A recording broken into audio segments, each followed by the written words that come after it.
श्री विष्णु पुराण पांचवा अंश 15वां अध्याय। कंस का श्री कृष्ण को बुलाने के लिए अक्रूर का भेजना। श्री परशुराज जी बोले, वृषभ रूपधारी अरिष्टासुर, धेनुका और प्रलंब आदि का वध, गोवर्धन पर्वत का धारण करना, कलयुग नाग का दमन, 2 विशाल वृक्षों का उखाड़ना, पुतना वध तथा शकट का उल्टा देना आदि अनेक लीलाएं हो जाने पर एक दिन नारद जी ने कंस को यशोदा और देवकी के गर्भ पर्वतन से लेकर जैसा जैसा हुआ था वहाँ सब वृत्तांत क्रमक सुना दिया। देवदर्शन नारद जी से ये सब बातें सुनकर दुर्बुद्धि कंस ने वसुदेव जी के प्रति अत्यंत क्रोध प्रकट किया।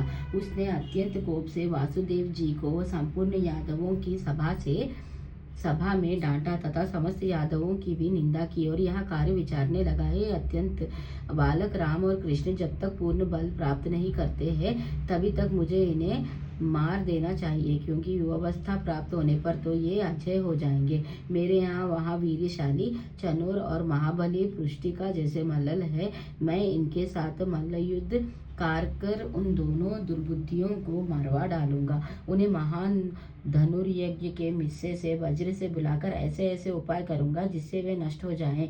उन्हें लाने के लिए मैं शवफलक के पुत्र यादव श्रेष्ठ शूरवीर अक्रूर को गोकुल भेजूंगा। साथ ही वृंदावन में विचरने वाले घोर असुर केशिकी को भी आज्ञा दूंगा, जिससे वह महाबली दैत्य उन्हें वहीं नष्ट कर देगा। अथवा यदि किसी प्रकार बचकर वे दोनों वासुदेव पुत्र गोप मेरे पास आ भी गए तो उन्हें मेरा कुवल या पीड़ हाथी मार डालेगा। श्री परशुराज जी बोले, ऐसा सोचकर उस दुष्टात्मा कंस ने वीरवर राम और कृष्ण को मारने का निश्चय कर अक्रूर जी से कहा। कंस बोला, हे दानपते, मेरे प्रसन्नता के लिए आप मेरी एक बात स्वीकार कर लीजिए। यहाँ से रथ पर चढ़कर आप नंद के गोकुल को जाइए। वहाँ वासुदेव के विष्णु अंश से उत्पन्न 2 पुत्र है। मेरे नशे के लिए उत्पन्न हुए वे दुष्ट बालक वहाँ पोषित हो रहे हैं। मेरे यहाँ चतुर्दशी को धनुष यज्ञ होने वाला है, अतः आप वहाँ जाकर उन्हें मल्ल युद्ध में ले आइए। मेरे चनोर और मुष्टिक नामक मल्ल युगम युद्ध में अति कुशल है। उस धनुर्यज्ञ के दिन उन दोनों के साथ मेरे इन पहलवानों का युद्ध यहाँ सब लोग लेंगे देखे। अथवा महावत से प्रेरित हुआ कुवल या पीड़ नामक गजराज उन दोनों दुष्ट वासुदेव पुत्र बालकों को नष्ट कर देगा।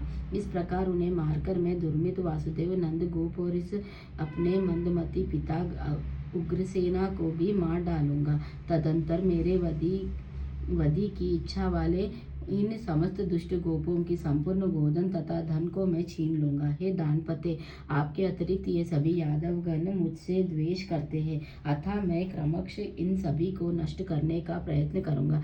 फिर मैं आपके साथ मिलकर इस यादवहीन राज्यों को निर्विघ्नता पूर्वक भोगूंगा। अतः हे वीर, मेरी प्रसन्नता के लिए आप शीघ्र ही जाइए।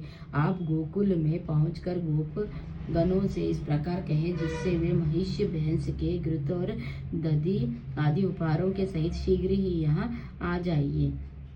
श्री परशुराज जी बोले, हे द्विज, कंस से ऐसी आज्ञा पा महाभागवत अक्रूर जी फल में शीघ्र ही श्री कृष्ण चंद्र को देखूंगा। यह सोचकर अति प्रसन्न हुए। माधव प्रिय अक्रूर जी राजा कंस से जो आज्ञा कहे एक अति सुंदर रथ पर चढ़े और मथुरापुरी से बाहर निकल आए। इस प्रकार श्री विष्णु पुराण के 5वें अंश में 15वां अध्याय समाप्त। श्री विष्णु भगवान की जय। लक्ष्मी नारायण की जय।